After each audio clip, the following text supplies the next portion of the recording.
Astaghfirullah. Alhamdulillah, kita masuk pada malam keempat. Kita bisa melaksanakan tarawih berjamaah di Masjid Nidaul Ilmi ini.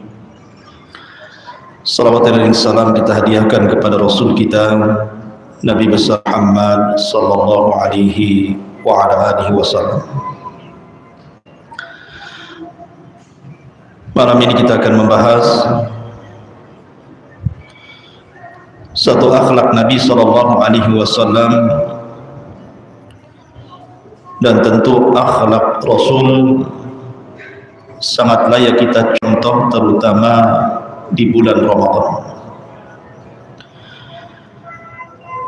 Kita tahu bahwa akhlak itu 2/3 daripada ilmu. Makanya Abdullah ibn Mubarak rahimahullahu ta'ala dia mengatakan talabtul adaba 30 sanatan wa talabtul ilma 20 sanatan. Aku belajar adab, belajar akhlak itu selama 30 tahun, dan aku belajar ilmu selama 20 tahun. Artinya Abdullah ibn Mubarak itu lebih banyak belajar adab dibandingkan ilmu. Makanya Abdullah ibn Umar radhiyallahu anhuma mengatakan al-adabu thulutsai al-ilmi. Adab itu 2/3 ilmu. Artinya kalau orang hanya belajar saja, mencari kecerdasan dan pengetahuan tanpa berusaha untuk beradab, berarti hilang 2/3 ilmu padanya. Makanya Imam Syafi'i rahimahullahu ta'ala ketika masih kecil, oleh ibundanya itu, atau Imam Malik rahimahullahu ta'ala itu ketika masa kecil itu suaranya indah. Imam Malik itu kalau menyanyi itu indah sekali suaranya, dan Imam Malik itu gandrung kepada para penyanyi di zamannya. Jadi dia suka, mungkin kalau bahasa sekarang ini, suka dengan artis, para penyanyi. Dan Imam Malik punya suara indah. Kemudian oleh ibundanya Ummu Malik, dia mengatakan, ya Malik, innal mughanniya idza kana qabihal wajhi tarakan nas. Wahai Malik, sesungguhnya seorang selebriti, seorang artis, seorang penyanyi itu, walaupun suara mereka indah, tapi kalau wajah mereka jelek, maka manusia tidak suka dengan dia. Sebaiknya fadlubul ilma, belajarlah engkau ilmu, tidak usah memperdalam nyanyi itu. Fadhhab ila Rabi'at ar-Ra'i, berangkatlah kepada seorang ulama namanya Rabi'ah ar-Ra'i, ulama besar di zaman itu. Lihat kata ibundanya, fadlub minhul adaba qabla al-ilmi, carilah darinya adab akhlak sebelum kau menuntut ilmu. Lihat bagaimana ibundanya Imam Malik mengarahkan kepada Imam Malik untuk belajar adab sebelum ilmu, karena ilmu itu diraih dengan adab. Artinya bahwa akhlak itu penting sekali. Makanya Nabi SAW adalah manusia yang paling sempurna akhlaknya, dan diutus untuk menyempurnakan akhlak, dan dipuji oleh Allah akhlaknya, wa innaka la'ala khuluqin azim, sesungguhnya engkau wahai Muhammad di atas akhlak yang sangat besar. Laqad kana lakum fi rasulillahi uswatun hasanah, sungguh ada pada jati diri Rasul akhlak yang baik. Bu'ithtu liutammima makarimal akhlak, aku diutus untuk menyempurnakan akhlak manusia. Yang ingin saya jelaskan adalah Nabi SAW hidup di tengah-tengah masyarakat yang berbeda-beda. Ada orang-orang Ansar yang memang lembut-lembut karakternya, ada orang-orang Muhajirin yang memang keras-keras karakternya. Belum lagi dihadapkan dengan orang-orang Yahudi, belum lagi dihadapkan dengan orang-orang Nasrani, sehingga Rasul harus cerdas menghadapi berbagai macam karakter manusia, belum lagi orang-orang kafir Quraisy gitu ya. Maka di sini kita akan menjelaskan cuplikan sedikit bagaimana muamalah Nabi SAW bersama manusia. Ma'asyiral muslimin yang dimuliakan Allah Azza wa Jalla, Nabi itu tidak selalu serius. Nabi itu tidak selalu serius, tegang, tidak. Nabi itu suka bercanda juga. Suatu ketika Nabi SAW, dan ini riwayat Bukhari, dijelaskan ada seorang anak kecil namanya Mahmud ibn Rabi. Anak-anak namanya Mahmud ibn Rabi. Jadi suatu ketika wudu di samping Nabi SAW, kemudian Nabi SAW memasukkan, ketika kumur-kumur, memasukkan airnya ke mulut, disemburkan ke mukanya. Kemudian Rasul tertawa. Coba antum buat kayak gitu. Antum buat kayak gitu ya, antum wudu gitu, di sampingnya mukanya disembur gitu ya. Antum tidak perlu ketahui, ini sunnah Nabi, sunnah ikhwan. Ini Nabi yang melakukannya, ini sunnah, ya kan? Cuman masalahnya kalau di zaman sekarang melakukan sunnah ini tersinggung semua. Pamanya anak wudu sama Bang Karim di samping sesemprot, besoknya tak mau sholat di sini. Kurang adab Ustaz nih katanya. Masa saya disemprot air wudu? Ini sunnah Nabi. Coba. Sunnah-sunnah yang seperti ini hilang. Bahkan sekarang ini kalau menggunakan sunnah ini, lihat-lihat orang. Mungkin kalau saya nyembur, mungkin kuranglah tersinggungnya kan. Segan sama Ustaz kan. Coba antum sesama antum, mungkin kelahi itu di kamar wudu. Mungkin semprot-semprotannya. Tapi ini sunnah Nabi. Ya. Nabi bercanda kan di sini. Luar biasa, Nabi itu tidak tegang terus, tidak, juga terkadang dia bercanda. Kemudian juga Anas ibn Malik radhiyallahu an, Anas ibn Malik radhiyallahu an, suatu ketika Anas ini masih kecil, karena dia membantu Nabi SAW itu di usia 10 tahun.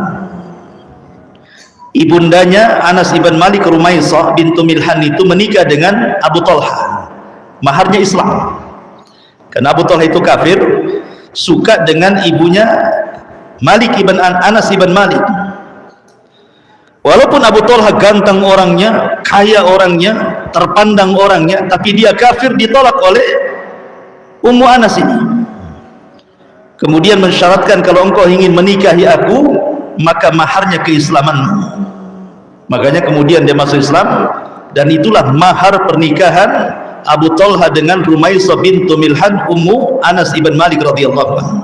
Makanya Anas itu berbangga dengan ibunya. Tidak ada wanita yang lebih mulia maharnya melainkan mahar ibundanya. Lah Abu Talha radhiyallahu anhu dari pernikahan istri yang lamanya, sebelum menikah dengan Ummu Anas ibn Malik ini, punya anak kecil, lebih kecil dibandingkan Anas bin Malik. Ya mungkin usia 5 atau 6 tahun gitu. Namanya Abu Umair. Walaupun masih kecil sudah dipanggil Abu, karena memang kunyah itu hukumnya sunnah dalam Islam. Tapi di zaman sekarang gara-gara para teroris namanya belakangnya Abu-Abu, makanya kadang-kadang mau kenalan pakai Abu itu disangka kawan-kawan teroris gitu. Sampai di Bengkong itu Pak RT bilang, kalau ingin tahu gang Abu-Abu, sebelah sana itu Abu semua namanya. Sampai disebut gang Abu-Abu karena Abu Humairah, Abu ini, Abu di situ. Sampai dibilang gang Abu katanya. Ya. Tapi dalam Islam kunyah itu sunnah. Namanya Abu Umair, masih kecil loh, 7 tahun dia disebut Abu Umair. Lah Anas bin Malik ini kan kakaknya. Suatu ketika Abu Umair itu kan punya peliharaan burung pipit, kemudian diberi nama Nubair. Artinya boleh kita ini kalau punya peliharaan dikasih nama, nggak apa-apa. Dan di zaman itu juga Abu Umair punya peliharaan burung, kemudian dikasih nama Nuger. Karena anak kecil, ikhwan, Abu Umair kan anak kecil, dia tidak paham bagaimana merawat seekor burung pipit yang masih kecil itu, entah keinjak entah kecekik, matilah burung itu. Menangislah Abu Umair ini karena peliharaannya mati. Begitulah anak-anak, dia lebih sedih kalau seandainya mainannya rusak dibandingkan kehilangan yang lainnya. Kalau anak-anak kan paling sedih kalau mainannya rusak gitu. Nangislah Abu Umair. Anas ibn Malik selaku kakaknya melihat, tidak tega melihat adiknya ini. Akhirnya dia datang kepada Nabi SAW umur 10 tahun, kemudian menceritakan bahwa adiknya menangis sedih gara-gara peliharaannya burung pipit namanya Nuger itu mati. Subhanallah. Nabi SAW datang kepada Abu Umair untuk takziah gara-gara kematian burung. Coba, burung mati Rasul takziah. Kira-kira kalau tetangga mati kucing anggoranya gitu, takziah enggak tuh? Ada tetangga kucing anggora mati karena lindas gitu. Nabi SAW takziah walaupun yang mati itu burung pipit itu.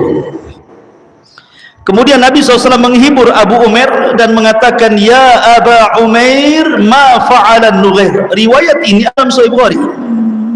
Wahai Aba Umair, apa yang terjadi dengan burung musi Nughir itu? Kata Abu Umair, mata ya Rasul, mati Rasul keceki ini. Anak-anak mungkin mati keinjak keceki, matilah istilahnya kan.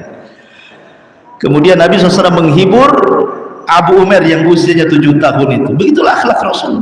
Walaupun ke anak-anak itu sayangnya luar biasa.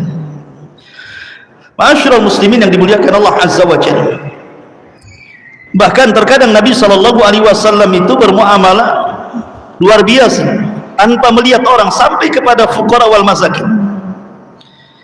Diceritakan oleh Anas radhiyallahu an, ada seorang laki-laki dari Badui namanya Zahir. Laki-laki ini namanya Zahir, orang Badui, orang miskin. Sudah miskin, jelek lagi, mukanya paling jelek. Miskin, jelek mukanya. Sudah tidak punya harta, tidak punya ketampanan, tidak punya kehormatan. Ada yang mengatakan dia seorang budak. Tetapi Nabi SAW tidak pernah melupakan kebaikan manusia. Jadi suatu ketika Nabi SAW singgah di Badui, di rumahnya Zahir ini, dan dijamu. Kemudian Nabi SAW mengatakan, nanti kalau engkau datang ke kota, ke Madinah, datang ke rumah, aku akan jamu dirimu jauh lebih baik dibandingkan kau jamu dirimu. Jadi setiap Zahir ini ke kota, maka dia datang ke rumah Rasul. Maka Rasul memuliakan Zahir ini. Sampai suatu hari Zahir ini datang ke rumah Rasul, Rasul tidak ada. Sedih dia. Akhirnya kemudian dia pun ke pasar, ingin membeli sesuatu dan ingin dibawa pulang. Rupanya Nabi SAW ketika pulang, kata istrinya mengatakan bahwa tadi ada Zahir datang mencari dirimu wahai Rasul. Oh, langsung Rasul kaget, di mana Zahir? Akhirnya orang-orang mengatakan Zahir ada di pasar. Rasul pun ke pasar. Tiba-tiba ketika Zahir berdiri di tengah-tengah pasar itu, dipeluk dari belakang oleh Rasul. Bayangkan, Zahir ketakutan nih. Siapa yang memeluk dirinya dengan sangat kencang sekali? Jangan-jangan orang jahat. Tetapi dia melihat manusia yang memandangnya, tidak ada yang memandang dengan serius, semua tertawa. Nah, barulah kemudian Zahir ini agak reda. Kenapa orang kok ketawa sama saya gitu? Ketika dia melirik ke belakang, rupanya Nabi SAW. Kemudian Nabi SAW mengatakan, man yashtari hadal abd, siapa yang mau membeli budak ini, katanya. Nabi SAW langsung teriak, siapa yang mau membeli budak ini? Maka kemudian Zahir mengatakan, ya Rasulullah, kau buat harga berapa diriku? Aku ini budak yang tidak ada harganya, tidak ada orang yang mau denganku, katanya. Tapi Nabi SAW mengatakan, indallahi anta ghalin, tidak, bahkan di sisi Allah engkau adalah mahal. Kemudian Nabi SAW bercanda sampai satu pasar tertawa. Artinya Nabi SAW juga suka bercanda gitu, bermuamalah dengan orang susah gitu ya, senang gitu. Kalau ketemu dengan orang susah, senang dia. Sampai-sampai dicarinya ke pasar dia. Kalau para pemimpin di zaman sekarang ya, wallahu a'lam gitu, ada momen-momen tertentu saja mengunjungi orang susah itu ya. Kalau pas momen mau cari suara, datang dia ke ruli-ruli gitu ya, ngasih sumbangan, janjiin jalannya mau diaspal gitu, gitu ya. Itu aja ya. Kalau hari-hari biasa mana mau nyari-nyari ya. Itulah beda pemimpin. Nabi memberikan contoh terbaik bagi para pemimpin-pemimpin dunia. Bahkan Nabi SAW itu tahu bermuamalah dengan orang sombong. Nabi akan sombong kalau di hadapannya orang sombong. Tidak mengapa kita membalas sombongan dengan kesombongan. Kalau orang ini sombong, kita boleh sombong lagi supaya meredakan kesombongannya. Ketika Nabi SAW umrah pertama, umrah Hudaybiyah itu kan tidak boleh masuk, dihadang. Kabilah-kabilah yang lain bisa umrah, giliran Nabi SAW dan pasukannya tak boleh umrah pula, karena disangkanya orang-orang kafir Quraisy Rasul itu datang untuk perang. Maka Rasul membuktikan bahwa kedatangan mereka bukan untuk perang, tetapi untuk umrah. Makanya kemudian hadiah binatang-binatang sembelihan itu dikumpulkan, bahwa kalau memang saya perang, saya tidak akan bawa binatang hadiah untuk menyedekahkan penduduk Mekah. Saya datang untuk bersedekah kepada penduduk Mekah. Lihat ini, hadiah-hadiah ini, kurban-kurban untuk dikorbankan di Mekah. Sehingga ada salah satu tokoh Akhbas ingin melihat betul nggak Rasul itu ingin umrah atau tidak. Belum sampai berjumpa, Rasul sudah melihat binatang-binatang yang akan disedekahkan bagi penduduk Mekah.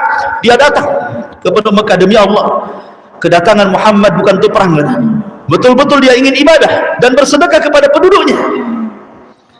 Tapi Abi Sufyan dan tokoh-tokoh yang lainnya justru tetap menolak, sampai pemimpin Akhbas ini marah dan mengatakan, kalau kalian tidak percaya dengan kabar yang kuhabarkan kepada kalian, aku akan teriak kepada kabilahku, kuusir kalian semua dari Mekah.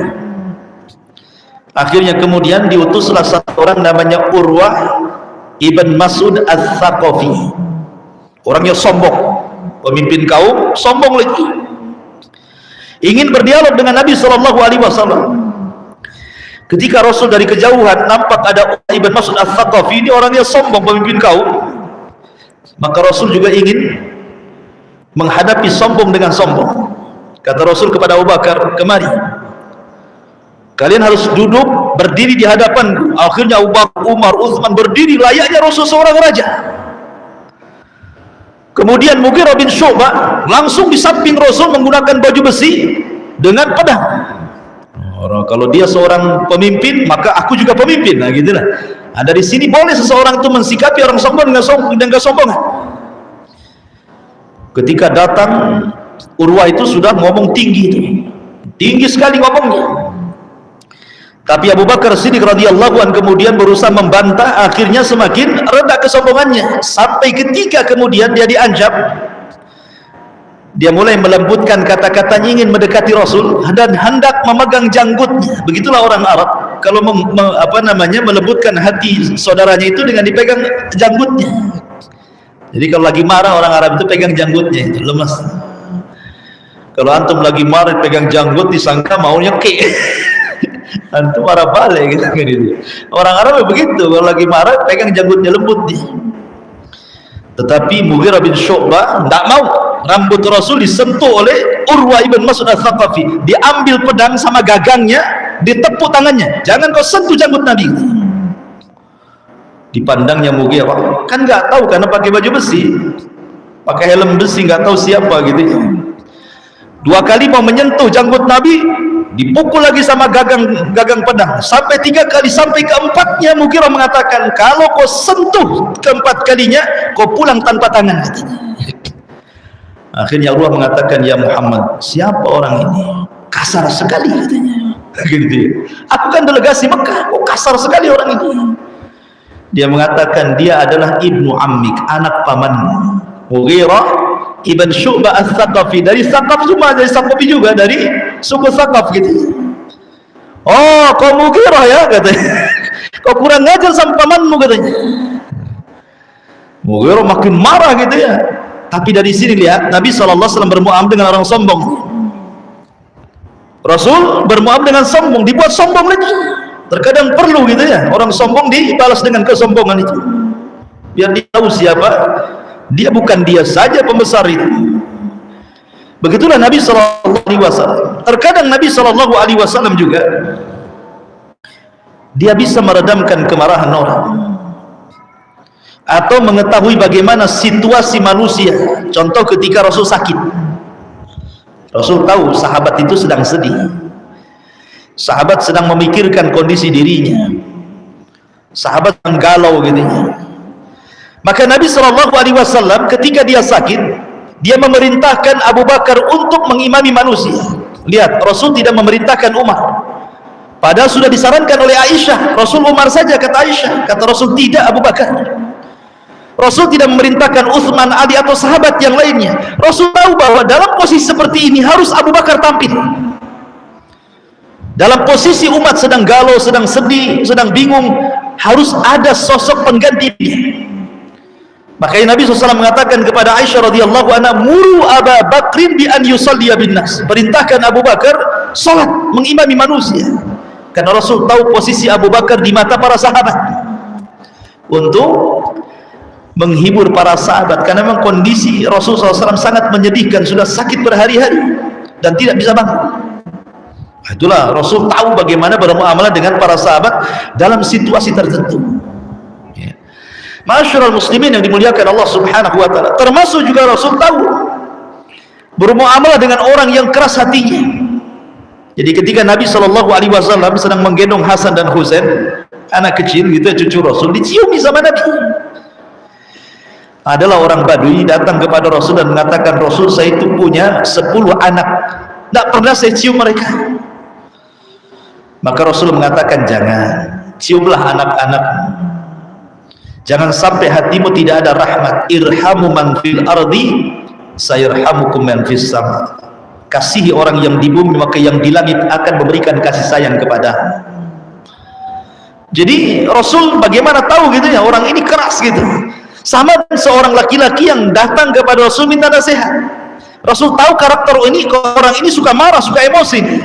Maka Rasul mengatakan, ketika mengatakan ausini ya Rasul, minta wasiat aku wahai Rasul, kata Rasul, la taghdab, jangan marah. Jangan marah kau ya. Kemudian orang ini mengatakan yang lain lagi Rasul, kata Rasul, jangan marah. Rasul wasiat yang lain lagi, kata Rasul, jangan marah. Tetap jawabannya jangan marah, jangan marah, jangan marah gitu ya. Karena Rasul karakter orang ini tahu, memang dia tukang marah. Maka itu yang ditekankan Nabi SAW. Artinya bahwa Nabi SAW ketika menghadapi orang itu memang tahu situasi gitu ya. Bagaimana cara menghadapi orang-orang kafir, bagaimana cara menghadapi orang-orang musyrik, bagaimana cara menghadapi para sahabat, bagaimana cara menghadapi karakter tertentu. Dan itu akhlak kesempurnaan Rasul, sehingga wajar Nabi SAW memberikan pendidikan kepada para sahabat. Tidaklah Rasul wafat kecuali Nabi SAW sudah mempersiapkan 2000 lebih pemimpin kaum muslimin, pemimpin dunia 2000. Kata ulama sejarah itu, tidaklah Rasul wafat kecuali Rasul sudah mengkadar 2000 lebih pemimpin. Jangan cerita 2000. Khulafaur Rasyidin saja, Abu Bakar, Umar, Utsman, Ali, hanya 4 orang saja, sepertiga dunia sudah dikuasai kan? Itu 4 orang tuh. Kemudian al-asyaratul mubasysyiruna bil jannah, 10 sahabat yang dijanjikan masuk surga. Ini bukan pemimpin Arab kelasnya, pemimpin dunia ikhwan. Bukan pemimpin Arab, pemimpin dunia. Di zaman Umar sudah sampai ke Persia, ke Romawi kan gitu ya. 10 sahabat saja sudah bisa menguasai dunia. Gimana 2000? Kalau seandainya para sahabat ini hidup semua sampai sekarang, mungkin dunia ini menjadi muslim semua ikhwan. Makanya sering saya katakan, kalau ada orang bicara tentang ilmu parenting, Nggak perlu kita bicara tentang ngambil dari barat itu. Rasul itu sudah mengajarkan bagaimana ilmu parenting terbaik di dunia, sehingga Rasul tidaklah wafat kecuali sudah ada generasi yang meneruskan Rasul. Apapun yang dihajatkan manusia ada di tengah-tengah para sahabat. Didikan siapa mereka? Sahabat. Rasul yang mendidik mereka. Oh, itulah Nabi SAW hebatnya luar biasa mendidik generasi terbaik umat ini, menciptakan para pemimpin-pemimpin dunia. Jadi tidak perlu khususlah kepemimpinan itu ke barat, tidak perlu. Cukup kepada Nabi SAW dan para sahabatnya, mereka mengajarkan bagaimana menjadi pemimpin terbaik bagi umatnya. Subhanaka wa bihamdika asyhadu an la ilaha illa anta astaghfiruka wa atubu ilaik. Allahu ta'ala alam. Assalamualaikum warahmatullahi wabarakatuh.